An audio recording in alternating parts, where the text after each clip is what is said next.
The job report we just received for March. As stark as those numbers are, they aren't a surprise for a lot of Canadians. Each one represents a different story. A worker who's been laid off, a family that's having to hunker down, a community that's anxious about today and tomorrow. We've all seen the impact of COVID-19. We all knew this was going to be a tough time and that countries around the world are in a similar situation. But that's no comfort if you're out of a job, if you're having difficulty making ends meet. You need real support. So we're doing our best to help you bridge to better times. On Monday, we launched the Canada Emergency Response Benefit. More than 4.5 million claims have been processed, which means people are already receiving their $2,000 for this month. We're also working on legislation to bring in a wage subsidy to help employers keep people on the payroll while working on new loans for business owners. We will keep expanding our 3-point economic plan to protect jobs, support business owners, and get everyone the help they need. Things will get better, and once they do, you can be sure that our country will come roaring back. As a country, we've gotten through tough times before. We've stood together, united and strong. On Vimy Ridge, more than 100 years ago today, thousands of Canadians gave their lives so that our country would know peace. Today, remember those who fell at Vimy Ridge more than 100 years ago today. We remember the sacrifices they made for our country. They fought to defend the values that we hold dearly: democracy, freedom, equality, values that define, still today, our country. Noted, reflecting on Vimy. It was a moment ordinary people did extraordinary things. Fathers and sons, brothers and friends, their sacrifice and courage defined what it is and what it meant to be a Canadian. And their legacy lives on in the women and men who continue to step up and serve us in uniform, in our nurses and doctors who put themselves in harm's way for us all to stay healthy, and in everyone who steps up and asks what they can do for their fellow Canadians. That's what makes Canada strong, and that will be our path forward, no matter what tomorrow may bring. Right now, the future can seem even more uncertain than normal. If you've lost your job, if you're worried about an elderly parent, you probably want to know what to expect. Earlier today, we released our modeling on how we think this pandemic might unfold. The modeling shows that COVID-19 arrived in Canada later than in other countries. So we're in an earlier stage of the outbreak. That means we have the chance to determine what our country looks like in the weeks and months to come. Our healthcare systems across the country are coping for the time being, but we're at a fork in the road between the best and the worst possible outcomes. The best possible outcome is no easy path for any of us. The initial peak, the top of the curve, may be in late spring with the end of the first wave in the summer. As Dr. Tam explained, there will likely be smaller outbreaks for a number of months after that. This will be the new normal until a vaccine is developed. But as we saw, that is so much better than we could face, all of us, if we do not rise to the challenge of this generation. The path we take is up to us. It depends on what each of us does right now. It will take months of continued determined effort. We'll need to keep practicing physical distancing, staying home, and washing our hands. It will help. It will help get the numbers that Dr. Tam was talking about between 4,000 and 44,000 deaths as low as possible. Je sais que la Dr. Tam et toute I know l'équipe de that la Dr. Agence Tan and all the public health agency team worked hard to prepare these forecasts and to ensure that all the information is updated. We're continuously communicating with provinces and territories to obtain from them their latest data. Earlier today, we showed you our forecast, which shows that the COVID-19 arrived in Canada later than in other countries, and therefore that we're at an earlier stage of the epidemic. That means that our acts have even more importance to decide what our country will look out in the weeks and months to come. For now, our healthcare systems are handling the situation, but we are at a fork in the roads. There's one road leads to the best results, and it will not be an easy one. We might reach the peak at the end of the spring, and the first vague may end sometime this summer. But, as Dr. Tam explained, we'll probably see a few other lesser vagues of infection during the ensuing months. And that will be the new reality up just until we find a vaccine. But as we saw this morning,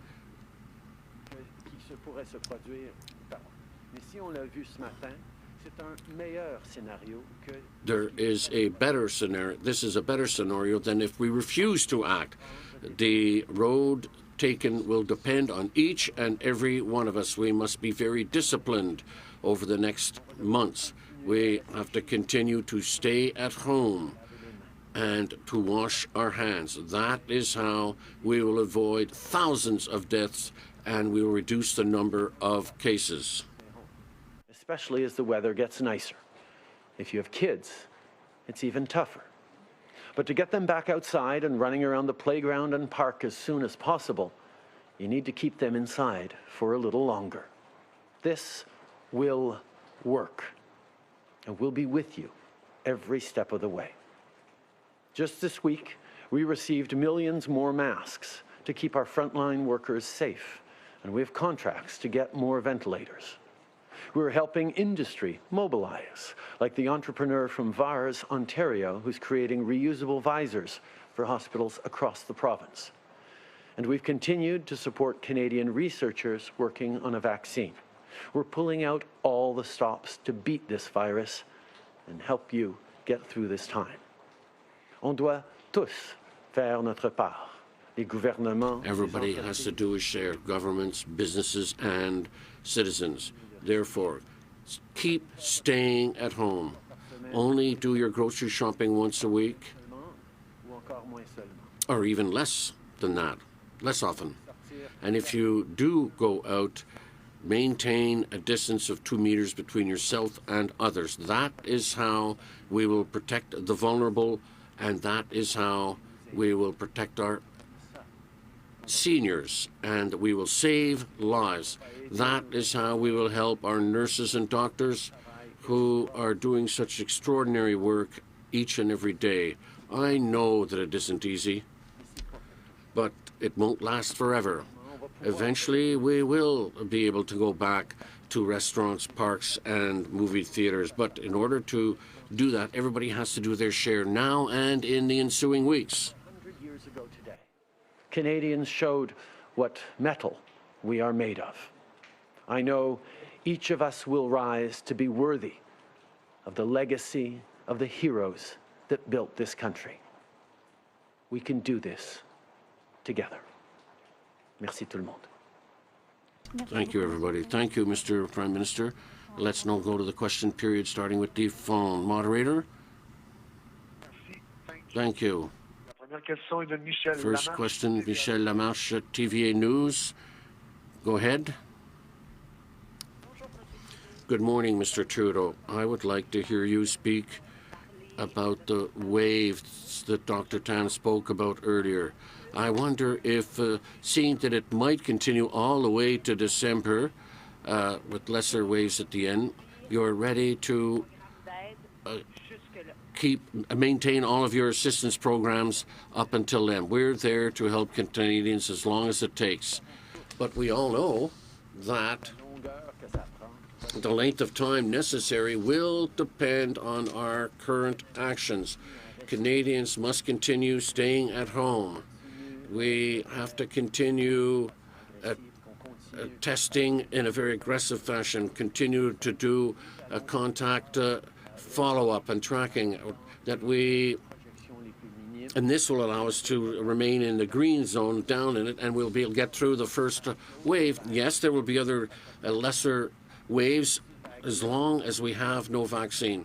They will be easier to manage, however, because we will have developed knowledge and equipment, and also because Canadians will have developed the habit of implementing safety measures, preventative measures.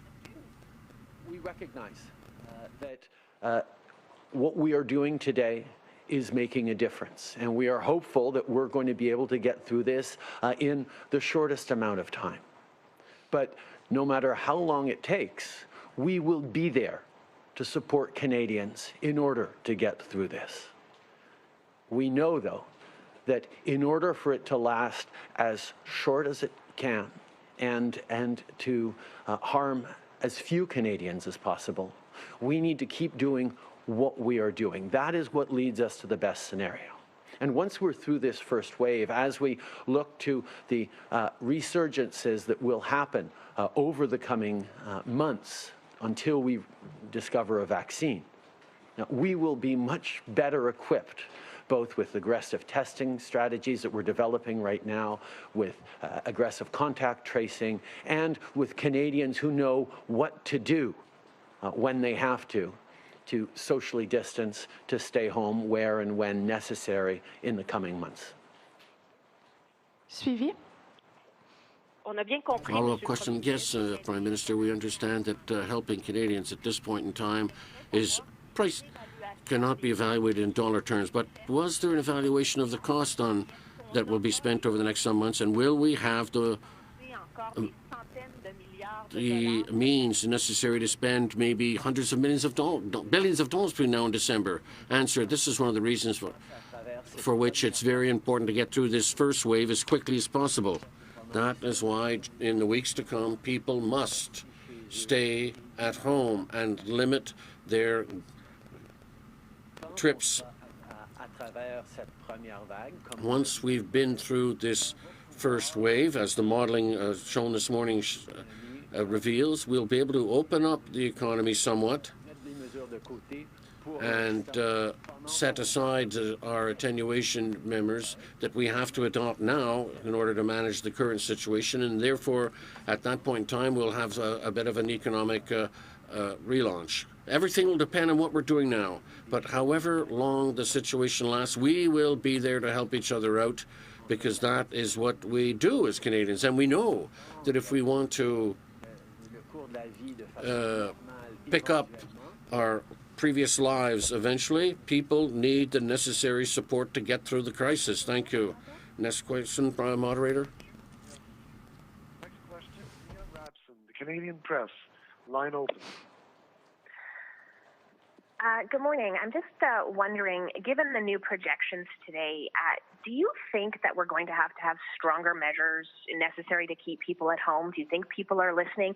And what are those measures that you think we might need to add? We have seen that the measures that have been taken seriously by Canadians right across the country. People are staying home. People are choosing to go out only for necessities. They are working from home as much as possible. And these are the measures we know are going to keep us on the right path.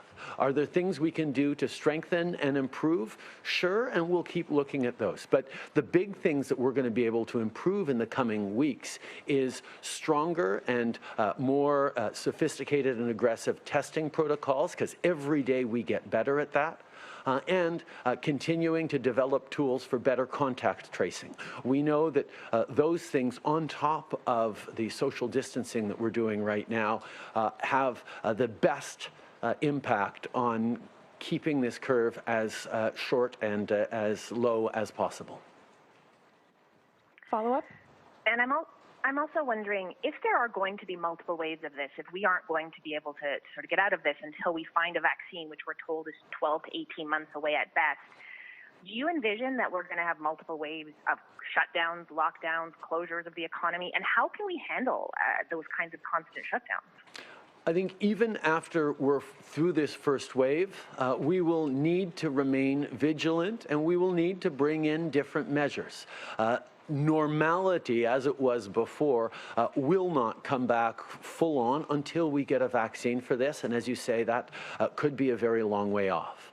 But once we get through this first wave, we will have developed both tools and habits that will allow us to be much more resilient and resistant to further outbreaks and spreads that will be able to be kept localized, that we'll be able to fight against and protect our most vulnerable from over the coming months. It will require continued actions in different places and quick responses. But part of getting through this wave in a rapid way will be because we are developing the tools that will also help us when those wavelets come forward in the coming years, in the coming months. Okay. We recognize that even if we get through the current wave, this first wave, we will not be coming back to our formal normal situation. We can't do that until we have developed a vaccine, and that could take 12 to 18 months. We don't exactly know how long. We hope it's earlier rather than later. But our ability as a society and as a system to be able to respond to the lesser follow-up waves that will challenge us later, which will be more localized, and for which we will have more tools, will allow us to nonetheless restart a lot of our activities, but we will have to remain vigilant for at least a year. Next question. Thank you. Merci. The next question, Maura Forrest, Politico. Line open. Yes, thank you, Prime Minister. Today, obviously, there's been a lot of grim announcements that people have had to take in, both in terms of job numbers and in terms of these projections. They're getting this information as they're heading into a holiday weekend when they're being asked not to celebrate with their families. I'm just wondering how you think Canadians should react to this today. I think obviously this is difficult news. This is news that reflects, particularly in the job numbers, a reality that millions of Canadians have been feeling over the past weeks. That the real impact on not just our economy, but on the lives of Canadians, of workers, of families, of communities, is significant and real. But what we're also seeing in numbers from different parts of the country is that there is a light at the end of this tunnel. That if we keep doing the things that we're doing the way we're doing, as we've seen in other countries, we are able to minimize the level of the impact of this wave of COVID-19. We are unfortunately going to continue to lose people across this country in the coming weeks. But we also know that there are things that we can continue to do to make sure we get through this first wave as quickly and as low impactly as possible. That's why as we gather with the immediate family members that we're sharing a home with right now, as we FaceTime to our loved ones and reflect through this Easter weekend, we need to know that we will continue, we can continue to do what is necessary for the coming weeks and months to get through this first wave in the right way so we can get back to being there for each other in the coming year. Follow-up? Yes, thank you. Dr. New this morning said he was going to be celebrating this weekend virtually with his family. How will you be celebrating? I'm hoping to be able to see my family this weekend. Of course, the priority is ensuring that we're getting the legislation passed.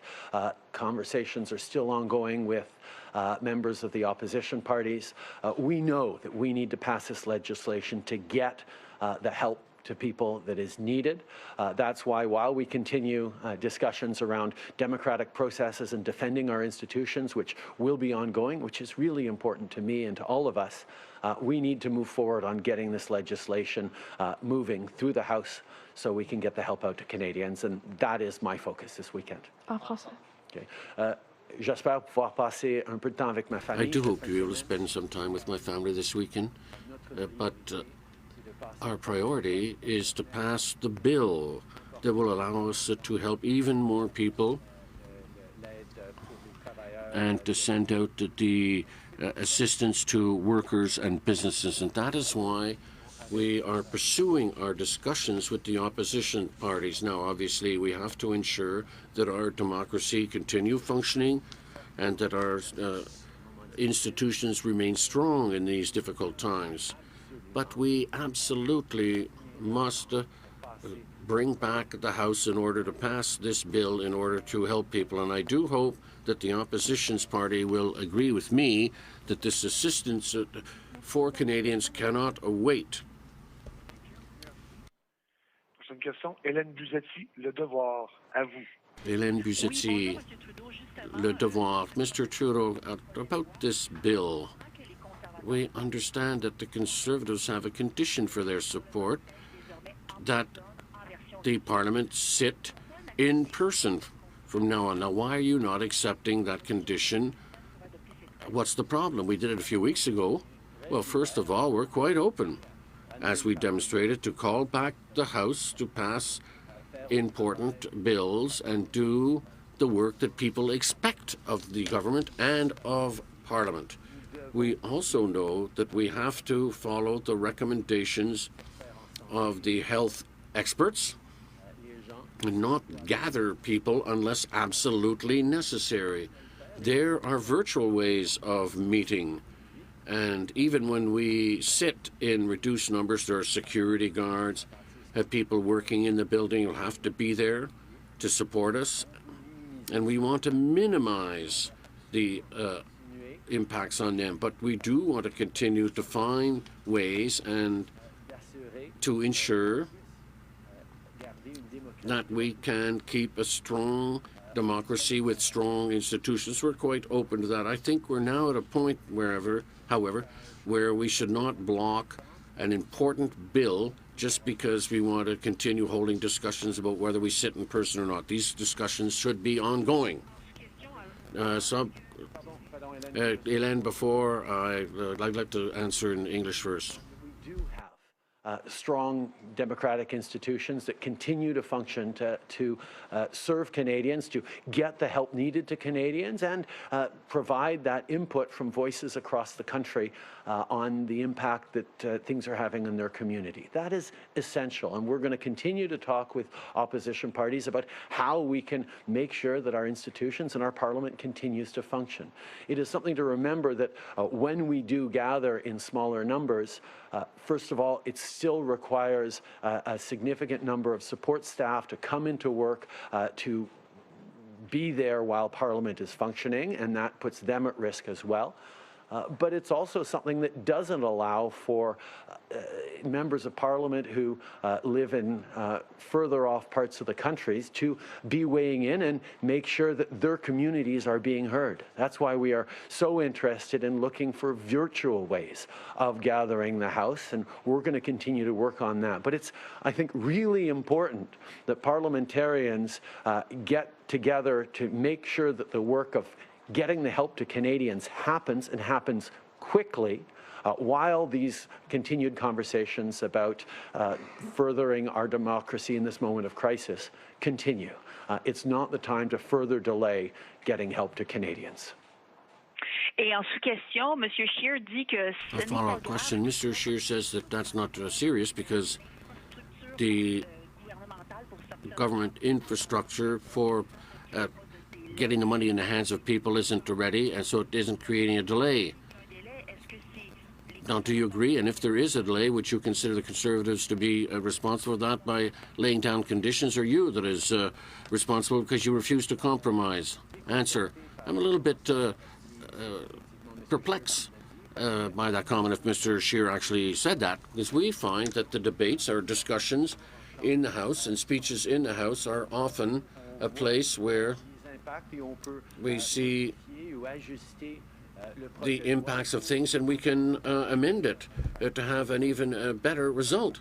I don't think any party, whether it be the government party or other, know everything that goes on everywhere and under all circumstances, and parliamentarians have an important role to play in participating in improving a bill, even an emergency bill like this one.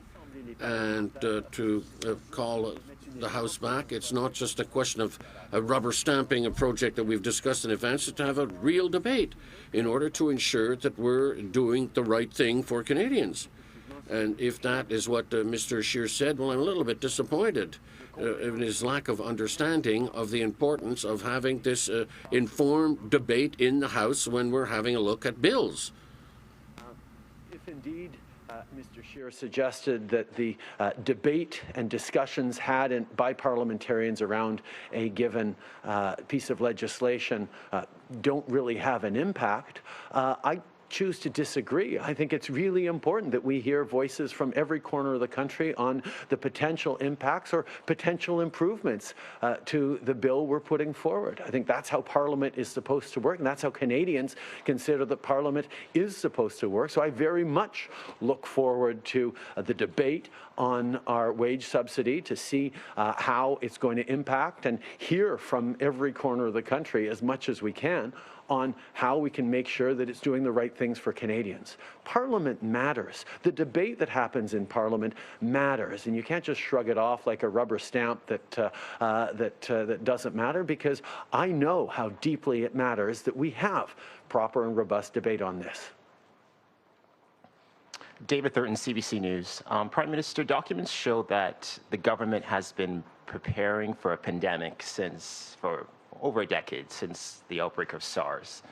But we're seeing now that, it seems like the government has been caught off guard and Canadians are paying up the price for that. What went wrong in your planning? I think we've seen countries around the world caught off guard by the nature of this epidemic. The challenges that we've faced in terms of getting Canadians protected are echoed in challenges faced around the world, and some countries are handling it better than others. I think Canada has done a good job of keeping on a path that is going to minimize as much as possible the reality we're in right now, and that's why we need to continue to do the things that we're doing, staying home, contact tracing, aggressive testing, and why we need to continue to listen to experts on next things we can do or other things we need to do to ensure that we're having the minimal possible impact on Canadians. And of course, there'll be lots of lessons learned from this, as there were lessons learned from SARS, and we're going to learn them and bring them into play. What went wrong in the government's planning? I think we all know that this was a situation that we're adjusting as best we can to. We took the advice of experts. We moved forward in significant ways. As we look back at the end of this, I'm sure people will say, oh, you could have done this a few days before, or maybe you did this one too quickly and you could have taken a few more days to reflect on it. Every step of the way, we make the best decisions we can, given the information we have. And if it's not exactly right, we fix it and we try and get it better as we move forward. I think that's what Canadians expect. Hi, Prime Minister. Molly Thomas, CTV National News. Your government says they're negotiating with the opposition right now. Can you help Canadians understand what is the holdup to recalling Parliament? This wage subsidy is sitting on the table. There are businesses we're talking to on the brink of bankruptcy here. What is the holdup right now? My understanding is that the legislation itself is largely seen as the right solution by other parties. They may have little tweaks and improvements to make, and we look forward to working with them on suggestions or amendments that they have. But there seems to be a sense from the official opposition that this is a moment to define or determine how Parliament will function in the coming weeks, and they are negotiating around the structures.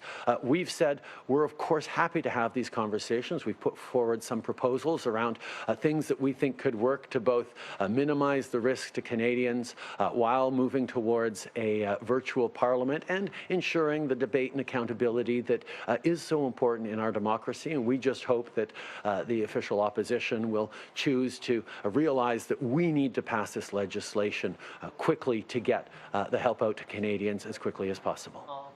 Okay.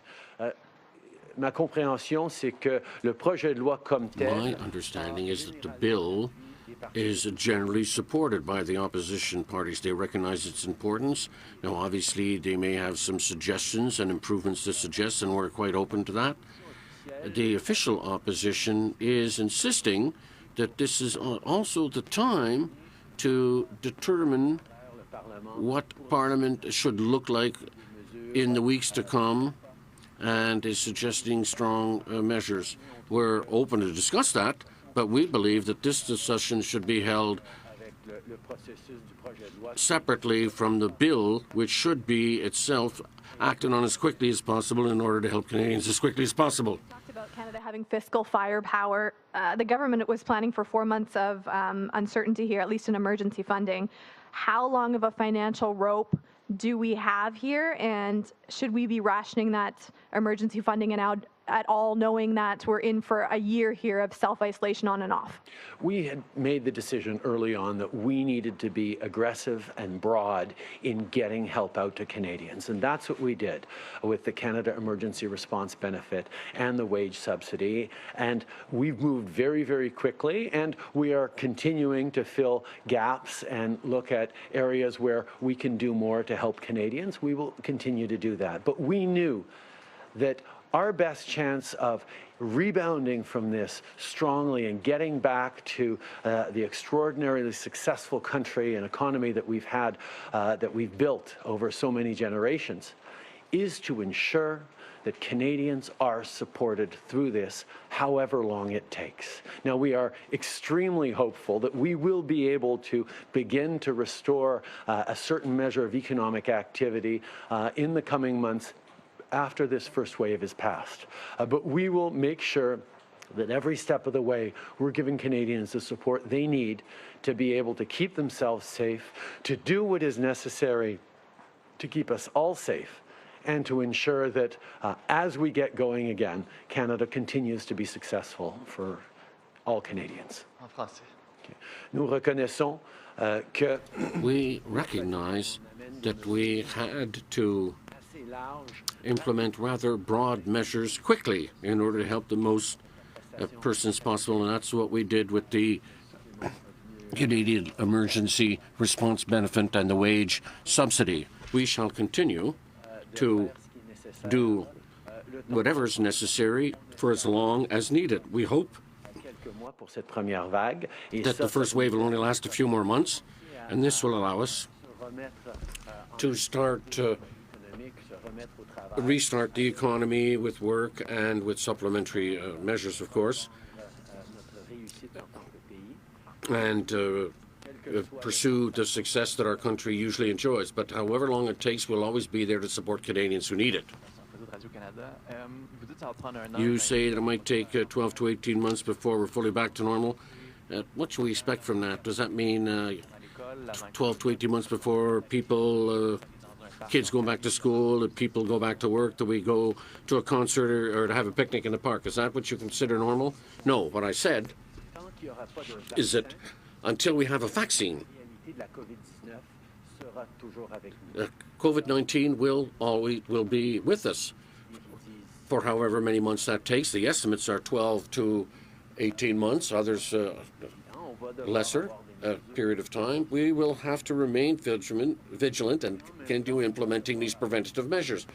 But we also should be ready to move forward if there's a new surge of the virus in certain areas of the country or in certain conditions. But if once we're through this first wave, we will be able to allow certain activities currently forbidden to restart.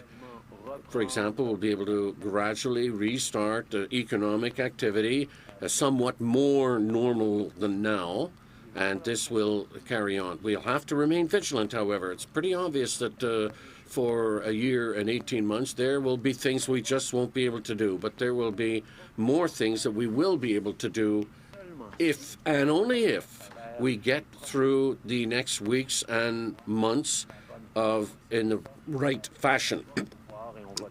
That is why we must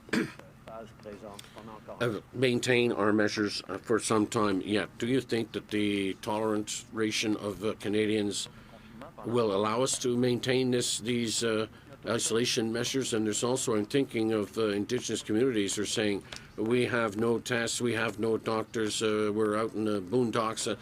People from the government say that it's not their problem and the federal government isn't there. So what's happening for these Indigenous communities? Will they get some help? Well, we've seen in the past, particularly when we think today of the sacrifices that prior generations of Canadians made, for example, during the two great wars, and not only people who were at Vimy and places like that, but ordinary Canadians throughout the country who had to do sacrifices for a period of years to allow us to have the country we have now built.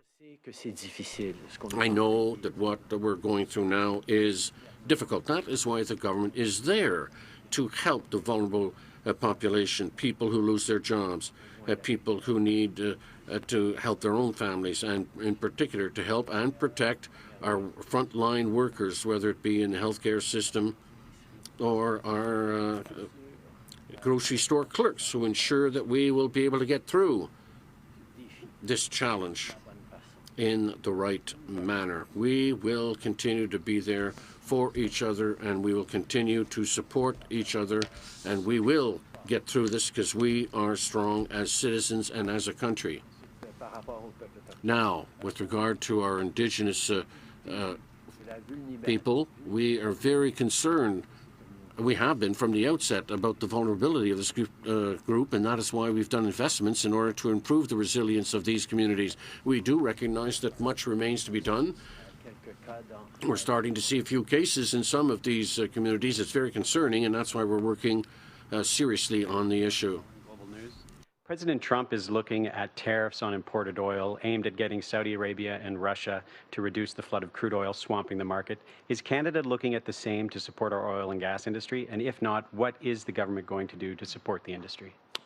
I can tell you that our Minister of Natural Resources, Minister O'Regan, is closely coordinating with his counterpart, the Secretary of Energy in the United States. We recognize that the North American market and oil production sector needs to stand together on this, and we're working very closely with our counterparts and our NAFTA partners to ensure that we have a strong and united front in dealing with this global situation. Prime Minister, Sean Silkoff from the Globe and Mail. My colleagues today wrote about the fact that Ottawa had a playbook for the pandemic 14 years ago. It was co-authored by Dr. Tam, and subsequent audits flagged problems with Canada's emergency stockpile of medical equipment. You said just a few moments ago that you were caught off guard, but given all the pandemic preparedness done here in Ottawa going back to 2006, and how some of the plans, like having enough medical supplies in our stockpile, have come up short, what will your government do to fix that going forward? Well, I think we've already seen, and we spoke about a number of times in the early days of this pandemic, how there were significant lessons we learned from that SARS epidemic. There were things that were done or were not done in 2003 that led to significant changes in our approach on public health. And Canada was better positioned than a number of countries around the world to respond to this pandemic because we had and learned from the experience of SARS.